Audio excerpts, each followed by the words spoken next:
நான் வந்து செங்கல் சூளையில் வேலை பார்த்ததுனால எனக்கு தெரியும். இந்த செங்கல் சூளையில் வந்து ஒரு 3000 செங்கல் அறுக்கணும்னு ஒரு டார்கெட் வச்சுருப்பாங்க. யாருக்கு அப்படின்னா அந்த டார்கெட் 2 பேருக்கு.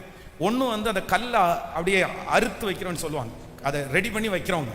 இன்னொன்று அந்த கல்லை வாங்கி அடுக்கிறவங்க. இவங்க 2 பேருக்கு தான் அந்த டார்கெட்.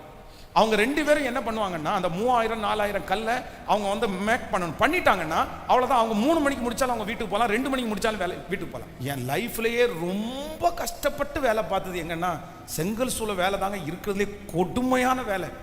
அது இப்போ உள்ள செங்கல் சூளையிலாம் டார்கெட்டை வேற ஃபிக்ஸ் பண்ணிடுவாங்க. 4000 கல் அப்படின்னு ஃபிக்ஸ் பண்ணிட்டாங்கன்னா இந்த கல்லை மேக் பண்ணி வைக்கிறாங்க பாருங்களேன், விரட்டுவாங்க. வாங்கி வைக்கிறவர் பாருங்களேன், அவர் அங்கிருந்து விரட்டுவார்.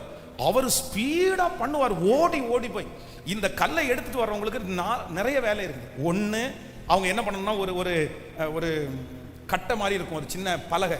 அந்த பலகையை கையில எடுத்து அதில் கொஞ்சம் மணலை கொட்டி போட்டுப்பாங்க. அந்த மணலை எடுத்து அதில் கரெக்டாக நிறையவும் போட்டு குவிச்சும் போட்டுற முடியாது, அப்படியே ஃபுல்லாக வீசிடணும். அந்த மணல் ஃபுல்லாக வந்து என்ன ஆகும்னா அந்த கட்டைக்கு மேலே அப்படியே செதறிடும்.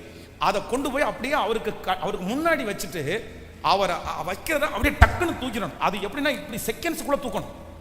அப்படி ஒருவேளை நம்ம லேட் பண்ணிட்டோம்னா அவருடைய அந்த அறுத்து வைக்கிறவருடைய உடம்பு ஃபுல்லா சேரா இருக்கும். ஆனா அந்த அறுக்கிற அந்த நபர் டிசைட் பண்றதுல தான் இருக்குது.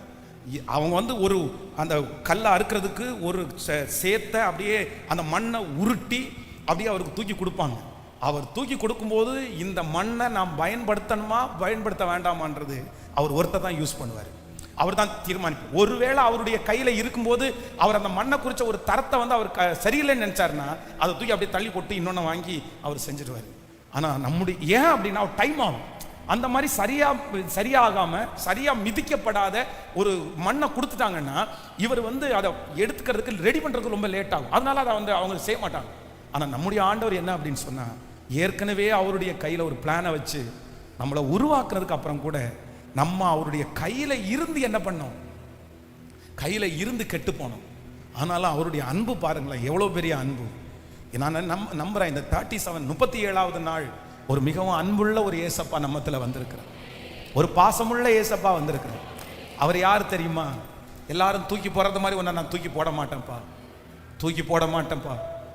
எத்தனையோ முயற்சி எடுத்து நிறைய பேர் உங்களை தூக்கி போட்டிருக்கலாம். இதெல்லாம் உருப்படாது, இதெல்லாம் தேராது அப்படின்னு சொல்லலாம்.